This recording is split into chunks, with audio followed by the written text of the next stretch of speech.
Hello, everybody. Welcome to another episode of Money and Change. My name is Ira Robinson. As always, we're here with the amazing, the awesome, the wonderful Stu Shear. Hello, Stu. Oh, where's the applause? Boy, I haven't had a build-up like that on this show since we started. Indeed. I figured I'd stroke the ego a little bit. How you doing, Stu? Oh my goodness, oh no, my head's swelling. No, I can't take it. Oh, it's cold down here in Ohio, and it's cold up where you're at too. Oh, and it's going to get colder. It is indeed. Yep. I swear, one of these days we're going to do a remote from Florida. I'm up for it as long as I don't have to live there. Yeah, I know. There's nothing like sitting on the beach doing a remote and people walking by like, what are you doing? I'm soaking up the sun while I'm doing a show. Leave me alone. Okay, well, anyhow, yeah, it's something. And, it's just something we have to cope with in the wintertime. That's all we can do. And what we've got to do, we got to get going. I've got a ton of stuff for the show this week. I mean, a ton of stuff. Normally, we try to take and do just 10 different subjects. Can't do it. There's more. Why? Because we didn't pre-record on Thursday. Because I couldn't. It's like, but so wait, there's more. Wait, there's more. And you have to cram it into an hour, on Sunday when we do it. And then it'll go out live tonight at what time? 8 o'clock p.m. Eastern Standard Time on lnmradionetwork.com and all of its affiliate stations. Hot dog. Well, we got to do some shout outs. So, a big shout out to WCET FM 101.7 in Columbia, South Carolina. Thanks for carrying the show. We really appreciate it. We really appreciate being on LNM Radio Network as we've been for almost the past 5 years. And, there's somebody I know that has Open Eyes Network. I wonder who the heck that is. It's me. Oh, it's you. It's me, Mario. Anyway, OpenEyesNetwork.com is the website you guys can go to check out all of the shows that I'm involved with. Open Eyes, Brothers at Arms, Adventures in Autism, the Positive Podcast, Money and Change. We've got everything over there. Come on over and check it out. And he's busy, too. And besides that, if he's not on the radio, he's also writing books. I am indeed, yes. And if you guys want to check those out, you can go to originalworlds.com. I'm just about ready to publish 2 more books here, maybe by the end of February I'm looking at. And I've got a new series of books that I'm going to be coming out with on a monthly basis, probably, is what I'm shooting for. The Black Rose Files. I'm really looking forward to bringing those out to the people. Oh, your fingers are going to be bleeding at the keyboard. Yes, they are. I can only do a Wrinkle City Gazette once a month, and it's only, 8, 9, 10 pages. And here you come up with these books. Well, my books, the Black Rose Files, they were inspired by Wrinkle City. They really were. The stories that I'm going to be telling in it are not necessarily humorous, although I will do a couple of humorous stories. But it's a town called Tanglewood where the paranormal is normal and the weird comes to live.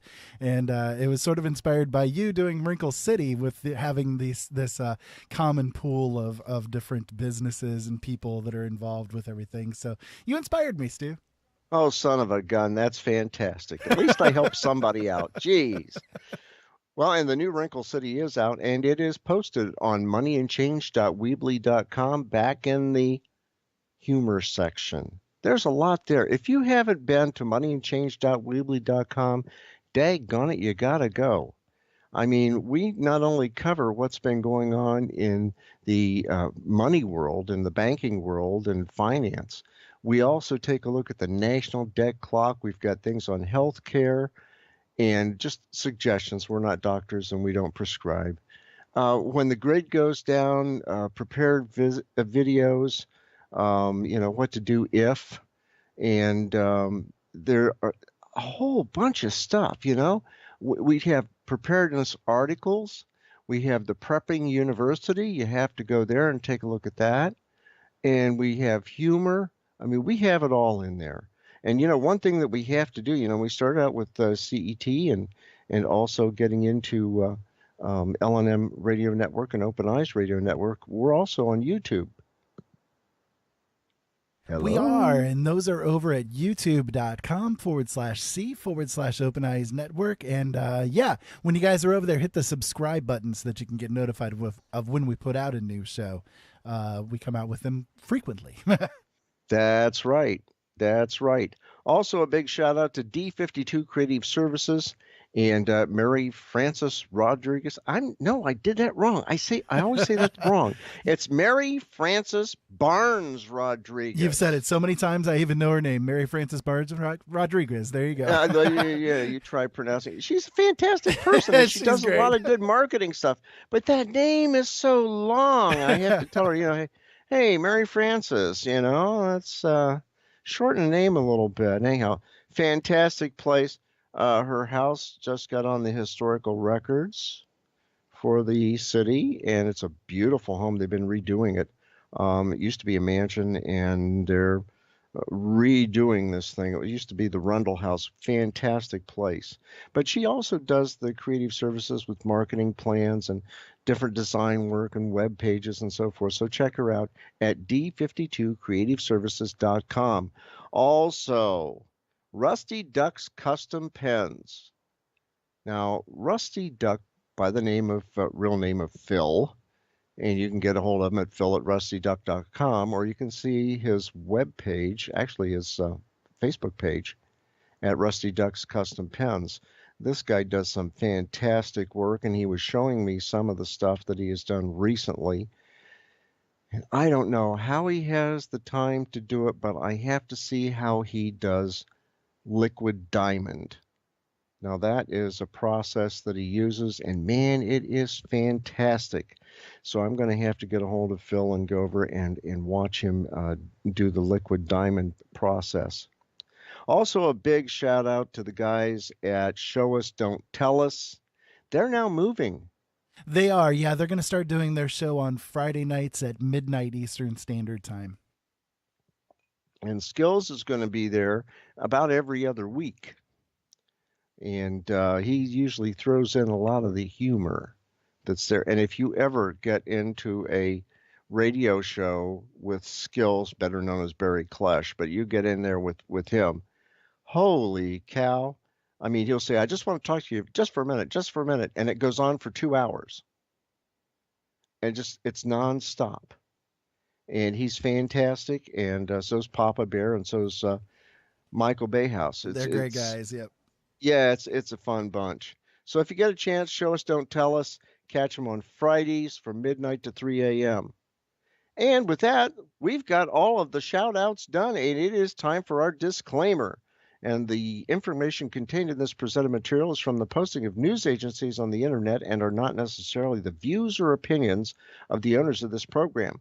We are not responsible for and expressly disclaim all liability for damages of any kind arising out of use, reference to, or reliance on any information contained in this broadcast. The information provided is not offered as financial advice, financial planning, or for investment purposes, so you want to use this information at your own risk. Now, from the currency chart at xe.com. Well, guys, it's like this. The dollar is losing ground. A few weeks ago, the euro was $1.18 to the US dollar. Now it's $1.21. You say, well, that's only a few cents here or there.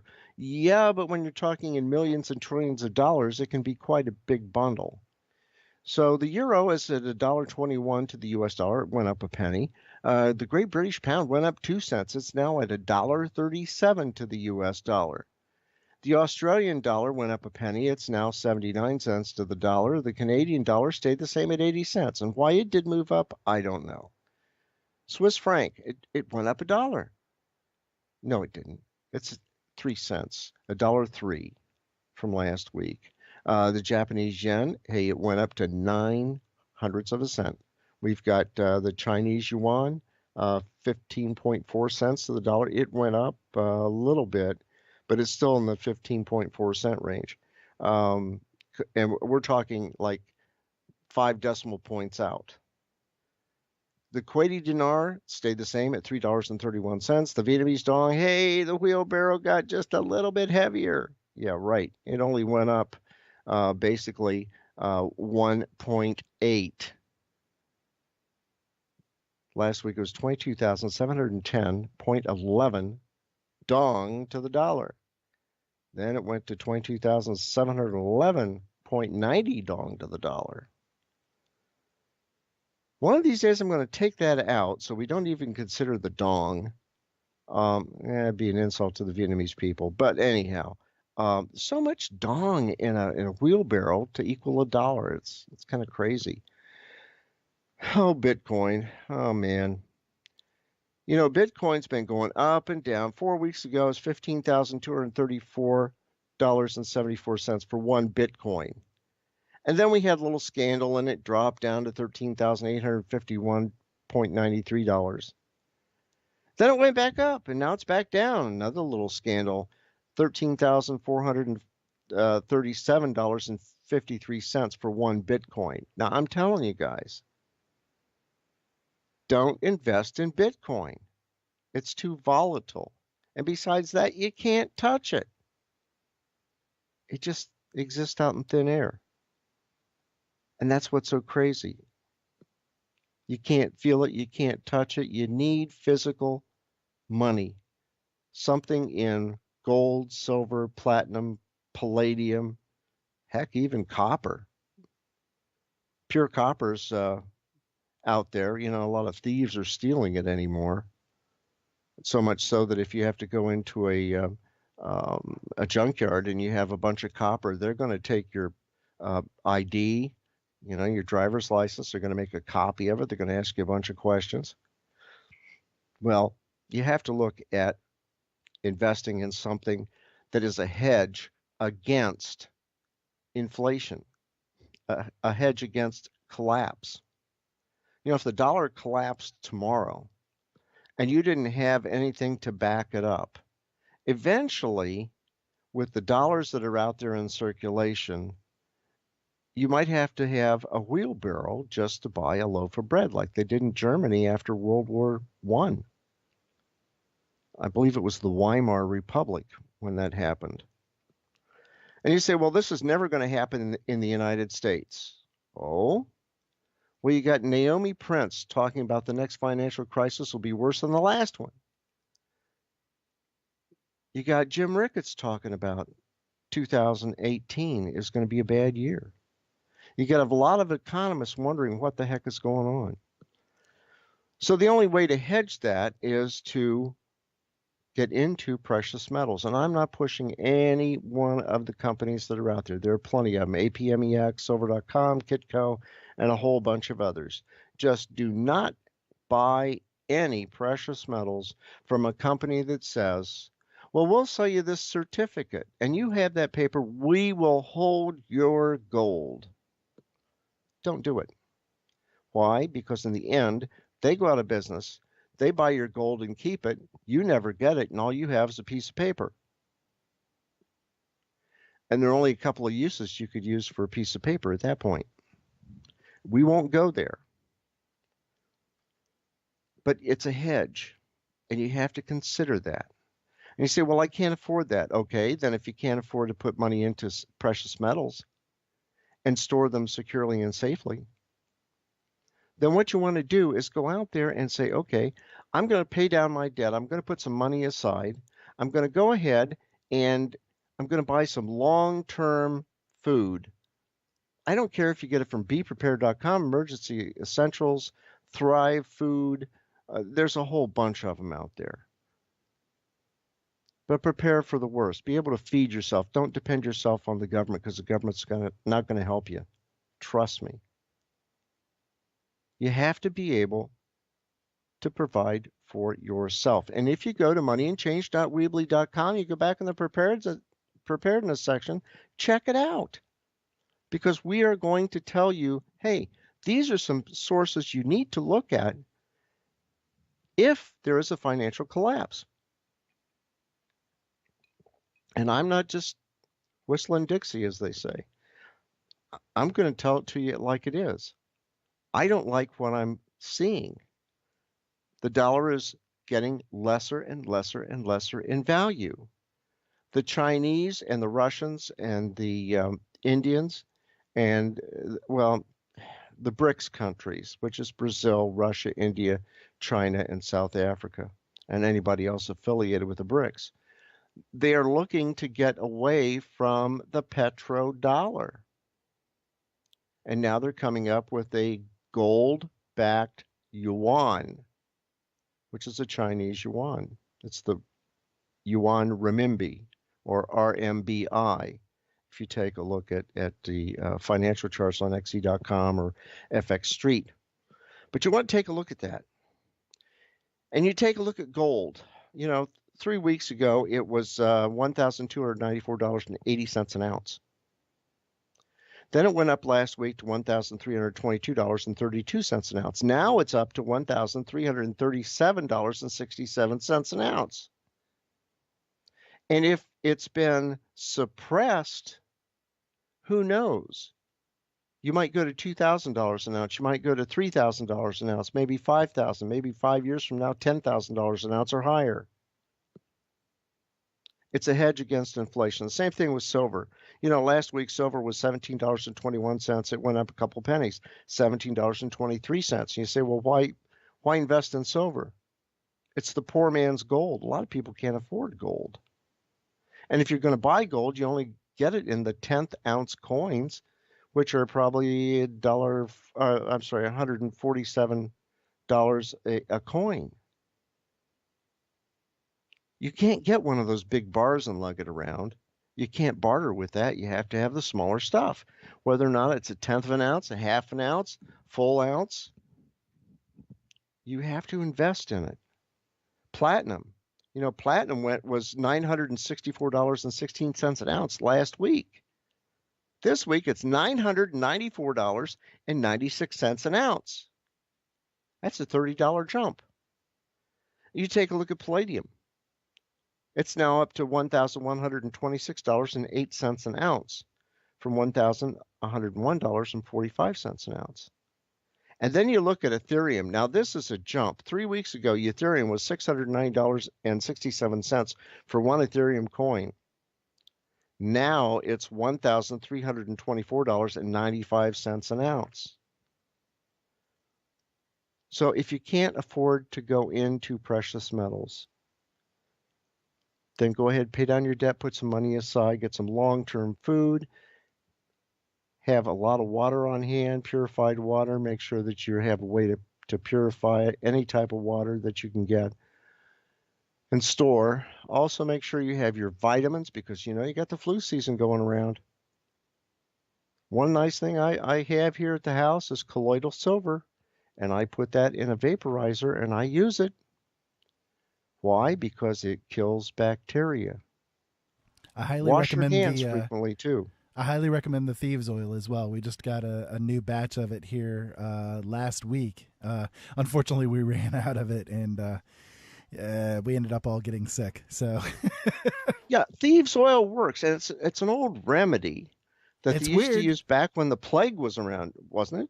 Yeah, they used it during the Black Plague, and the story of it basically is that a group of thieves would go and rob the corpses of people that died from the Black Plague, and they'd pick up the valuables from them because nobody else wanted to touch them, and none of them ever got sick. So when they actually finally got arrested, they got caught and arrested.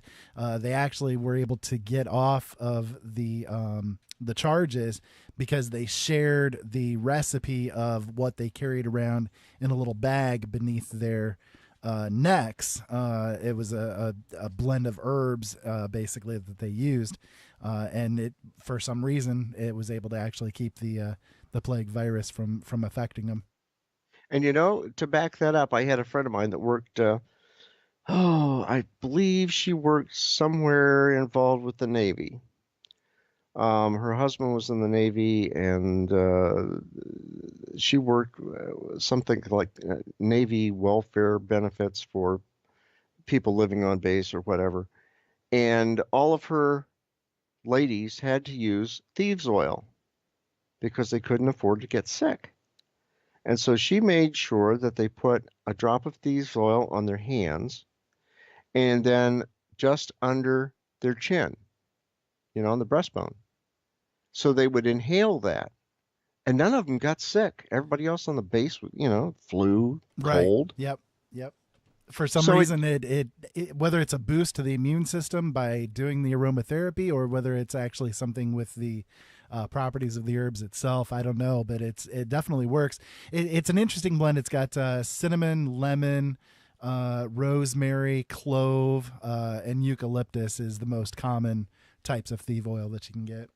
and it works. It really does. So, you can get it at Amazon. You can get anything at Amazon. You can go to Vita Springs. Yep. I believe they have it It's a there. good thing to put into your prep bag because if this helps people out to avoid getting sick, especially in dire situations, that's going to be the primary thing that actually affects people the most is these sicknesses that are going to come and not having cold and flu medicines and that kind of thing. You're not going to find Sudafed or Mucinex anywhere, that sort of thing. But if you have a nice big bottle of essential oil, well, it'll last you for quite a long time. That's right. A little drop will do you. Too much of a good thing will chase all your friends away too. Yeah. Although it does It's have a really nice scent to it. It well, primarily it smells a lot like chai, like chai tea or something like that because of the cloves that are in it, and that tends to I think be the most overwhelming smell that's with it. Is it smells primarily of clove and a little bit of cinnamon to it, because those are very strong scents in and of themselves. well, just remember, we're not doctors and we're not prescribing. No, So, no, we're definitely just not. But suggesting. but it's a nice thing to have on hand. I mean, just for the scent alone, it's really nice. So It's not all that expensive. And no, besides, if it keeps you well and keeps you out of the hospital, it keeps you out of the doctor's office unless you have a routine visit, that's just things work. You don't have to have the big antibiotics and stuff sometimes. I'm very leery of a lot of medications that they like to sell you because sometimes they over medicate. But like I said, we're not doctors and we're not prescribing. We're just saying, hey, look it up, do the research yourself. If you think it works, try it. If it does work, keep using it. Well, so much for thieves oil. Well, just remember thieves oil.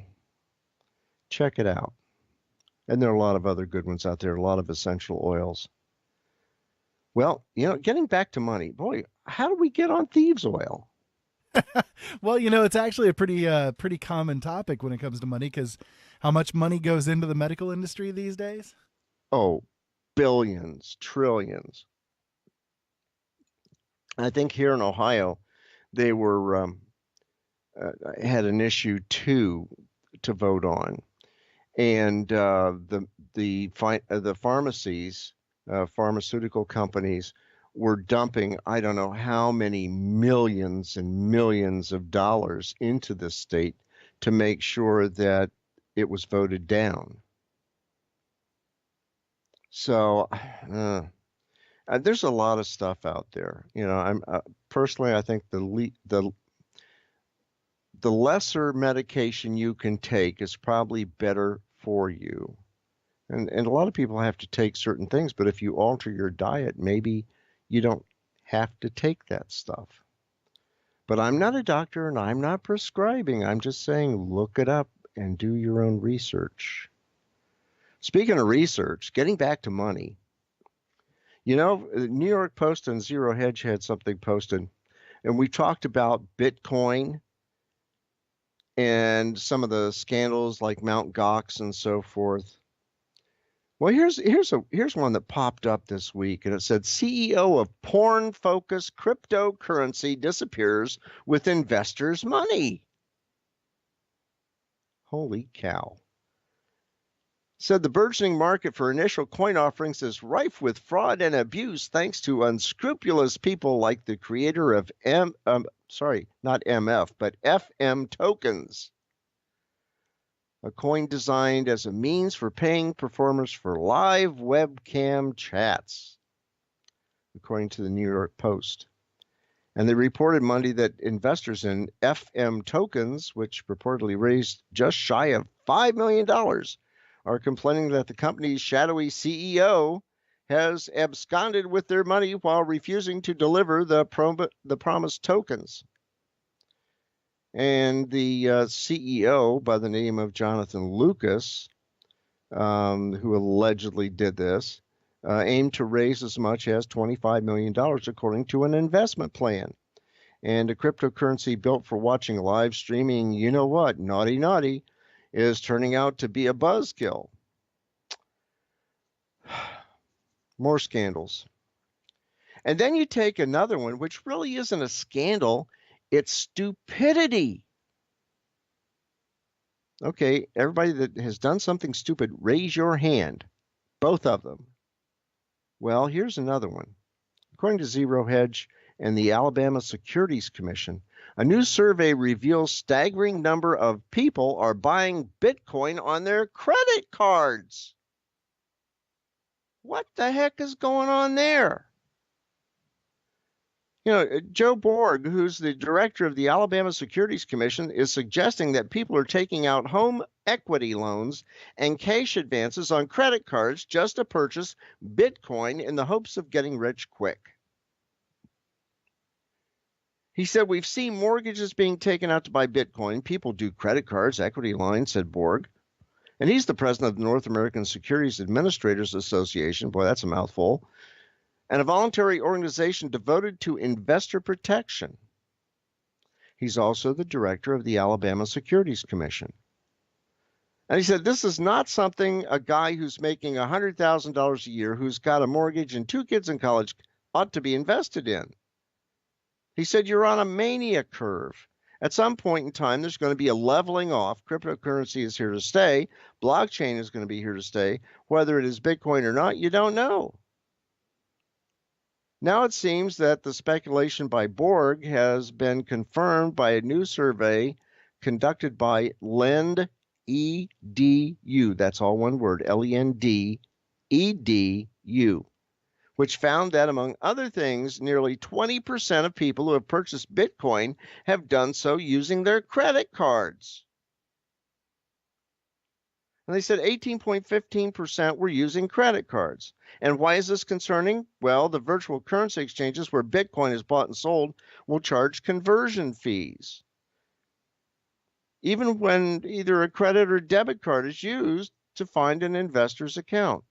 Coinbase, the largest of the cryptocurrency exchanges, charges a conversion fee of $3. I'm sorry, well, you could say it's $3.99, but it's 3.99% when a user uses his or her credit card to bankroll their account. And obviously, this is not the most financial savvy move on the part of a sizable percentage of Bitcoin investors. You see what happened when people run away with things. Why would you want to invest hard-earned money into Bitcoin and you say, well, gee, it was worth $3,000 this week. Wow, tomorrow it went up to 5,000. So they sucker more people into buying it. You go ahead and you take out another mortgage on your house to pay for it, or use a credit card to pay for it. And then all of a sudden they've suckered all this money in, and then boom, it hits. It's down to 2,000 and you've lost that money. As JT Barnum always said, there's a sucker born every minute. And I think that's the case. I mean, Ira, would you go out and take out a mortgage just to get Bitcoin? No, most definitely not. Why not? If I was Come on, 18.15% of the people are doing it. If I would take out money or take out a mortgage to get money to do something like that, I'd rather invest it in something that I know I could get a return on investment in, such as marketing my books or something along those lines. I would not do it with Bitcoin. It's just way too volatile. No way. That's right. That's right. And your books aren't volatile. They're good.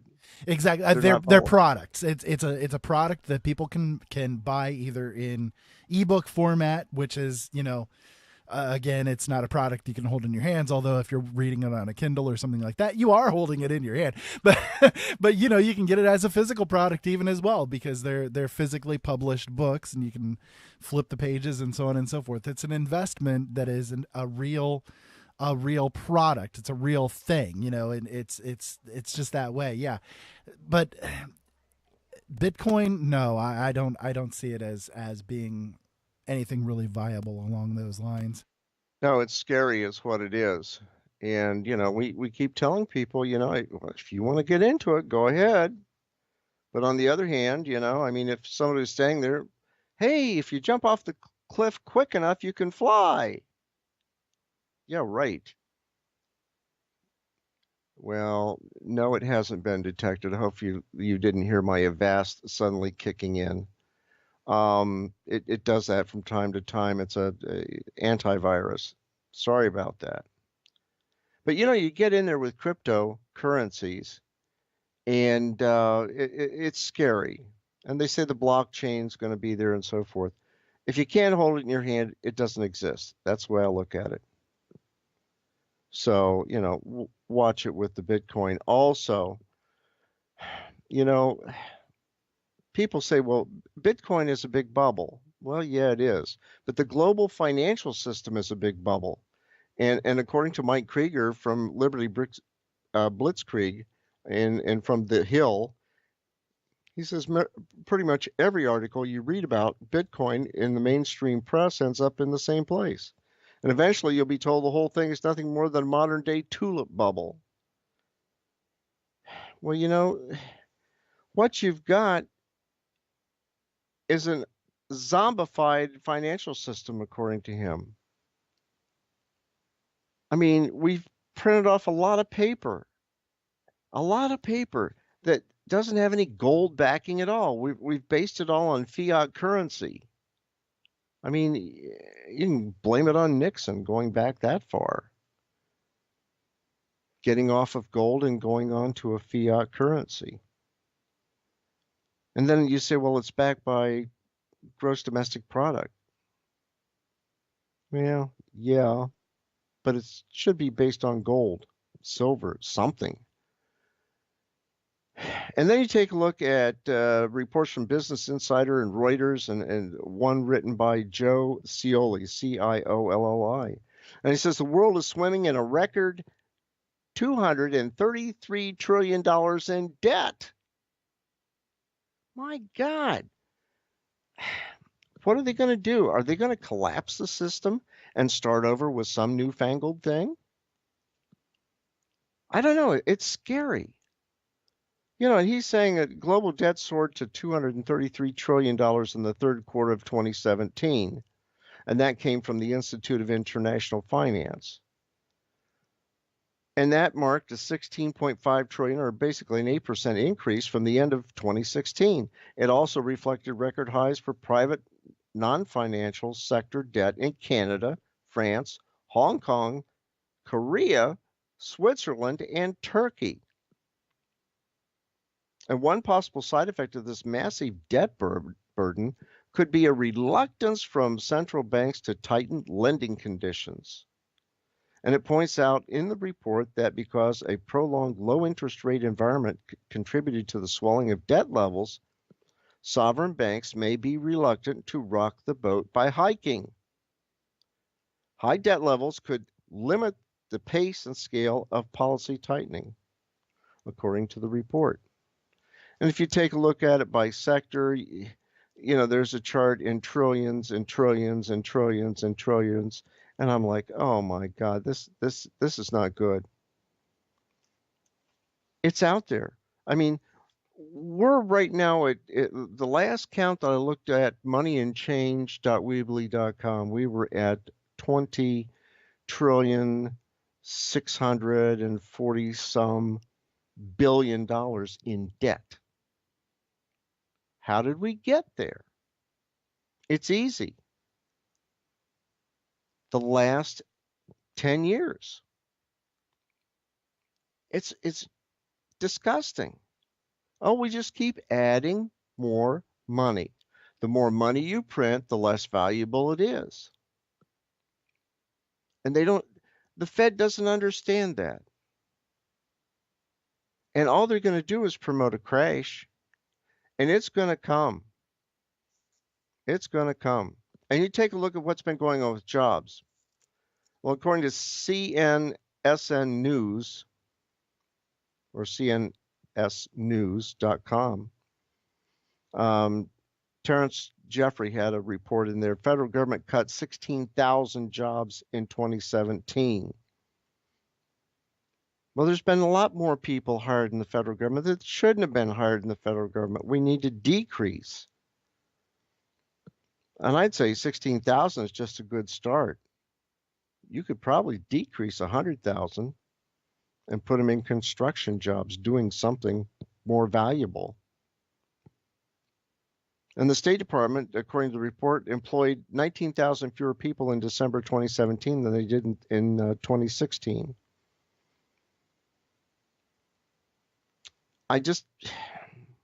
We've got way too many people working in government. And there are a lot of agencies out there that are just taking taxpayers' money and spending it and not generating enough to make money. I mean, we're going to be paying our taxes here in a few more months.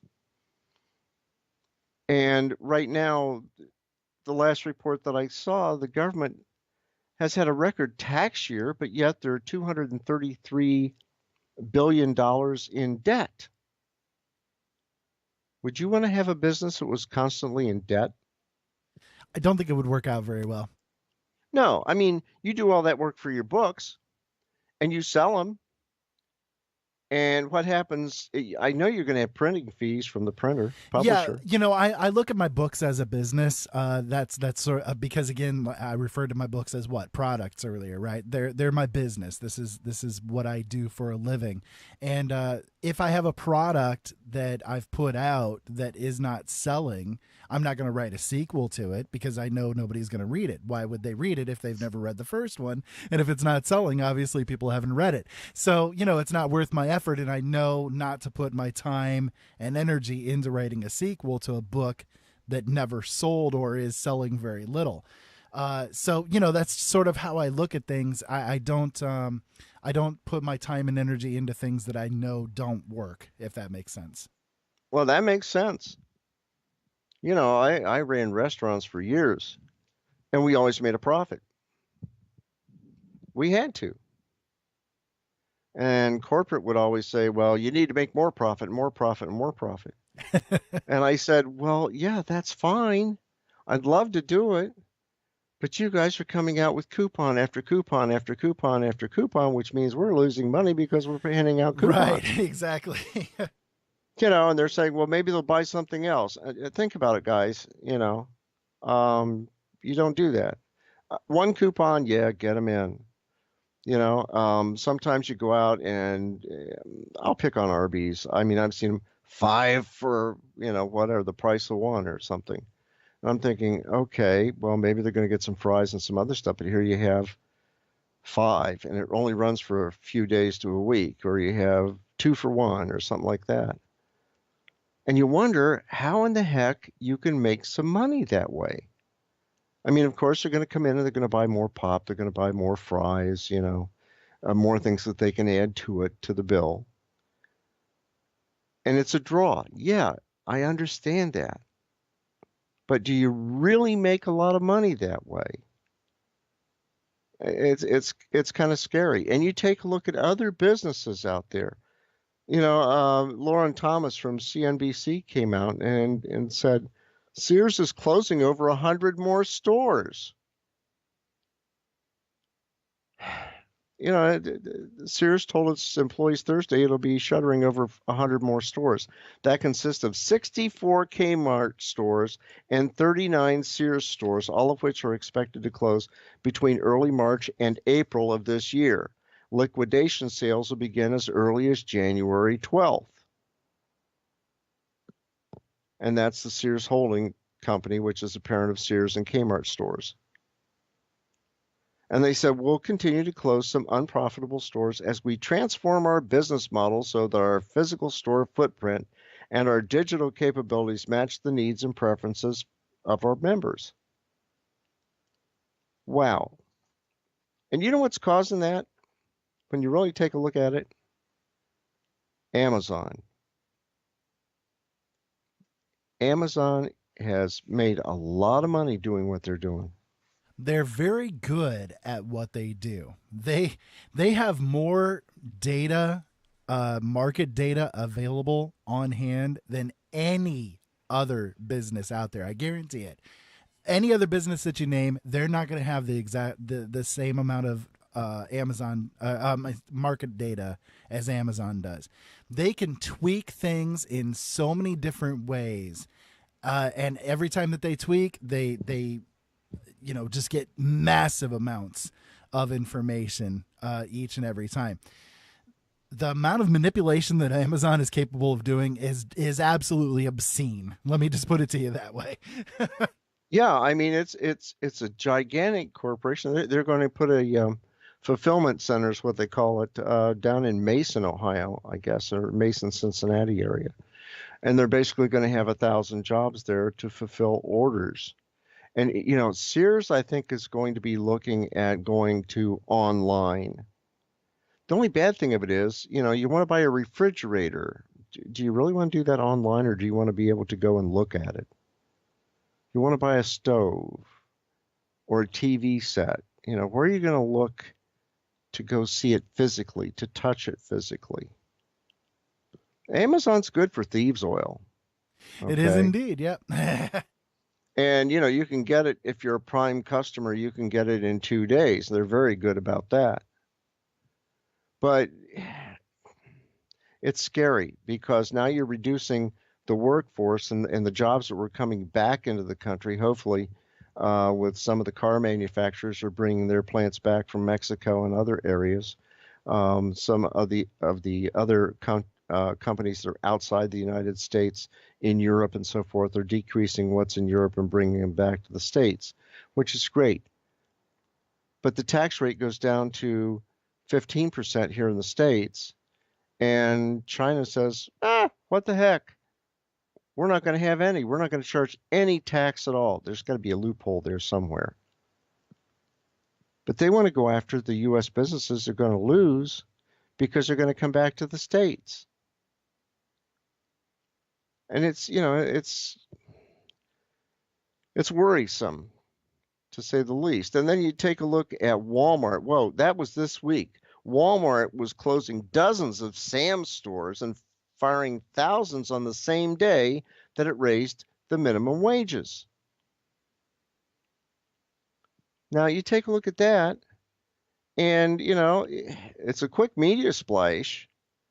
Starting hourly wages $11 an hour, and they're offering bonuses up to $1,000, and that's in response to Trump's tax cuts. And Jessica Buckner, in an audit team that led at Sam's Club location in Anchorage, told local TV stations, KTVA, that all Alaska stores are closing as part of a larger downsizing across the U.S. And from what I heard, there's over 260 stores that have been closed down. Well, no, it's more like 63. Who knows? Maybe it could go to 260 stores, but at least it's 63. And they affect stores in New Jersey, New York, which is upstate New York, Georgia, Illinois, Indiana, Ohio, Louisiana, North Carolina, Tennessee, and Texas. Well, you know what I think they're going to do? I honestly think they are going to go after what Amazon is doing. And I think Walmart is going to copy that. They're going to turn those locations into fulfillment stores for email ordering. And maybe they'll guarantee a 2-day delivery. You never know. But just to come in and say, okay, you guys are fired, or as one restaurant chain did it over at Columbus at Ohio State, they had really good product, fantastic menu, And one day the employees came to the store and the store was chain locked and there was a sign on the door that said the store is closed. Like, goodbye, have a good life. We're out of here. I used to go there quite a bit. It was good. But then they just chained up and left. They had the best Cheddar Bay biscuits in town, trust me. But you see people doing that. And it's like, don't they have any compassion for the workers? Like, say, okay, we're closing down at the end of the week or the end of the month. We'll help you find employment someplace else. No, they just cut them off cold. Scary. It is real scary. Do you know where the most debt burdened people live? Anywhere on the left coast? On the left coast? Well, kind of, sort of. Did you know that Geo Banking Rates had a survey and they were taking a look at the debt in all the states? Now, the top 10 states where people have the most debt is Hawaii at $869,250, Maryland at $284,851, Texas $185,584, Oklahoma $174,839, Indiana. Do you know where Indiana is? I think I have a good idea. It's a little cold there right now. Well, I'll tell you what, they're in debt $166,844. So almost as much as the national debt per person. Almost. Now, Nevada, $165,740. Minnesota, $113,455. Illinois, $98,309. Maine, $91,183, and Virginia, $81,194. And all of this suggests that average debt depends on an individual's choices than where he or she lives. And people can achieve extremely low levels of debt if they are in inexpensive urban areas instead of the big cities.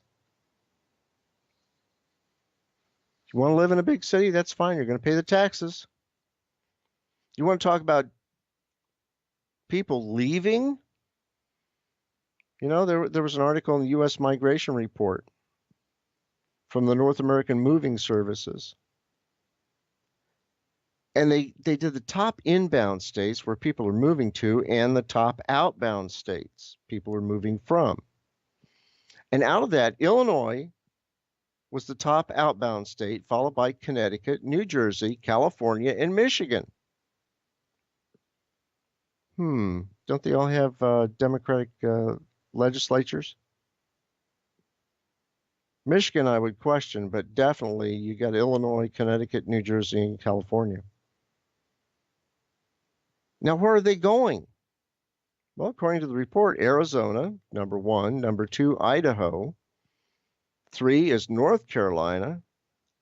South Carolina is next, followed by Tennessee. I think I got that accent right. And I know some people who live in Tennessee. It's fantastic group of people. Very independent, but they're fantastic.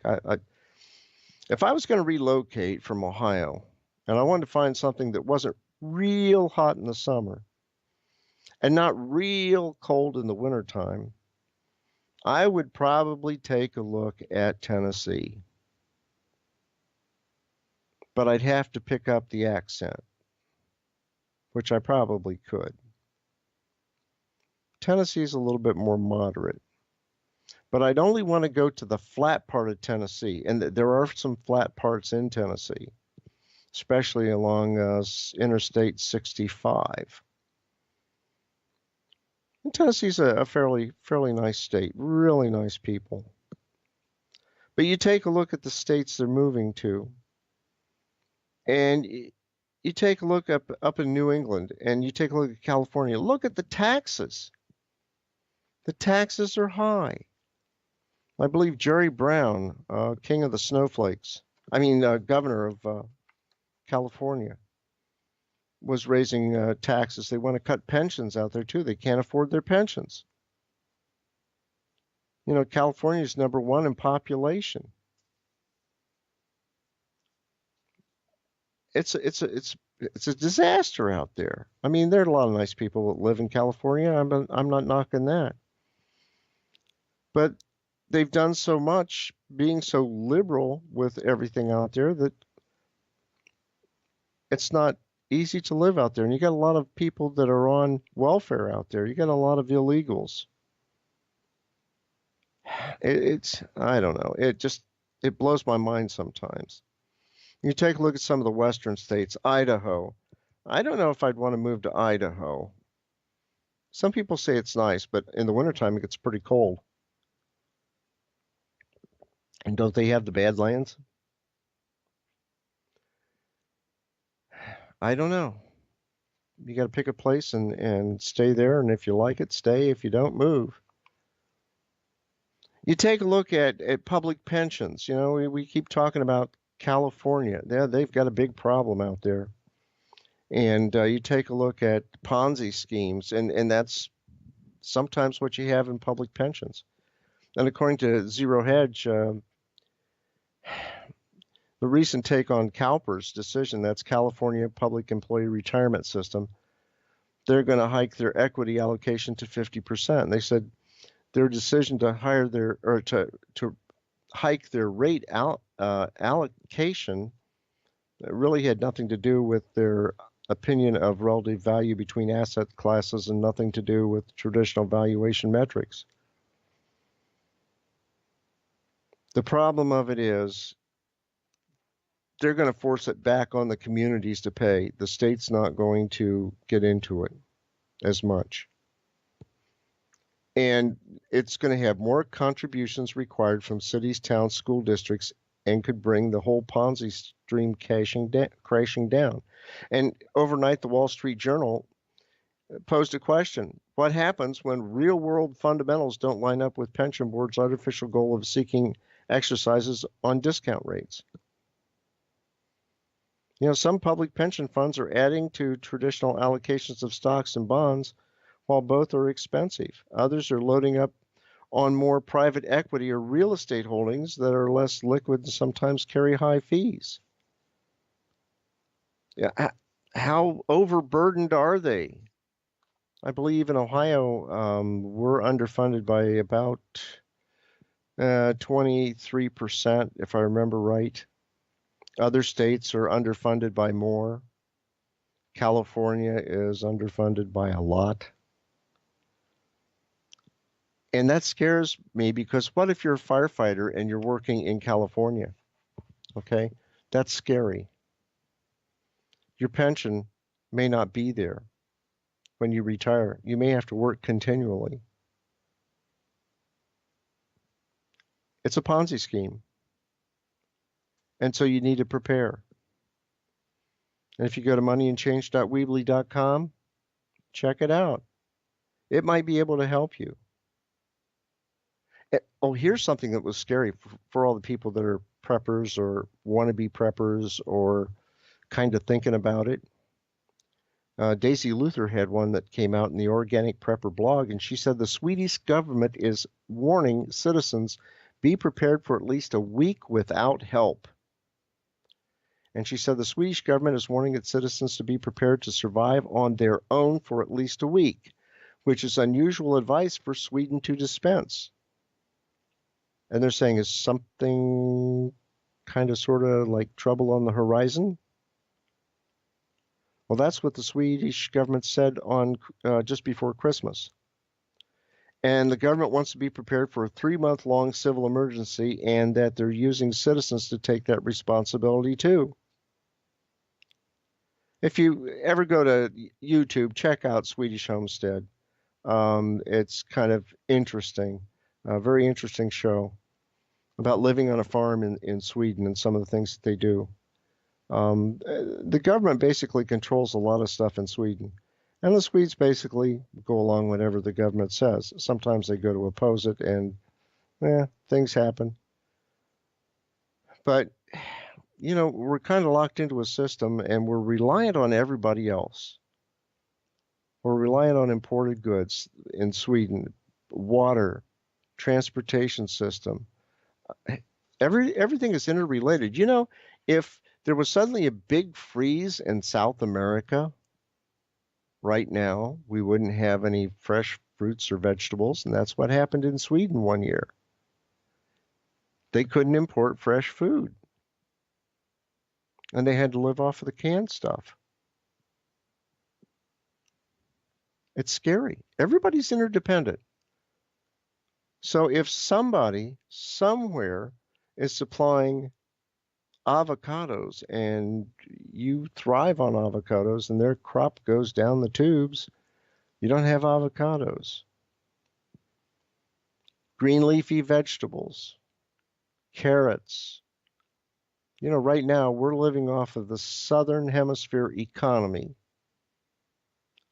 because they're producing the melons and the fruits and the vegetables and so forth, while we're in winter.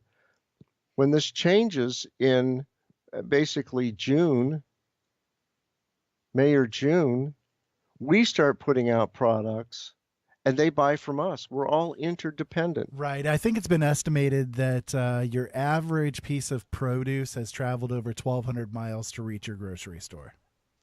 That's right. And, you know, if you want to go to moneyandchange.weebly.com, there's an article there about Rickards warning 2018 will be the year of living dangerously. Now, we've crammed a lot into this hour. And, you know, you have to check out the videos. You have to check out things. The preparedness articles. Boy, I can't spit out all those P's at once. But the preparedness articles, you know, your prepping list, from prepping you, and there's a whole bunch of things to do during this month, a whole bunch to do last month. They have a lot of articles there, you know, but now we get into the humor part, the Wrinkle City Gazette, something I can only do once a month. And did you know that there were men fighting over false teeth at the local buffet? And according to a report in the Wrinkle City Gazette, 2 men were accused of causing a disturbance at Butts's buffet, fighting over false teeth. Willie Plickett, his false teeth were accidentally knocked into a vat of hot soup in the preparation area that was in the restaurant. And he says, I took them out while I was working, and I turned around and they weren't there. I looked all over for them teeth and then had to get back to work, said Plickett. Later, someone hollered, "They's teeth in my soup!" And I rushed out to see where they were, he exclaimed. Sure enough, there was a guy with a bowl of minestrone with my teeth in it, he exclaimed. As he went to retrieve the ownership of his teeth, the fight ensued, and Plickett received his teeth and received a broken jaw in the process, and the police were called and charges against the person assaulting the Plickett case is pending right now. And also in Waiting for God. It's a new section there. A lady that was 103 years old. The reporter was interviewing this woman. And he said, "What do you think is the best thing about being 103? Said the reporter. And she just simply replied, "There's no peer pressure." And then we have an elderly couple that were sitting in church one Sunday, and halfway through the service, the wife leans over and whispers in her husband's ear, "I've just let out a silent fart. What do you think I should do?" And the husband replies, "Put a new battery in your hearing aid."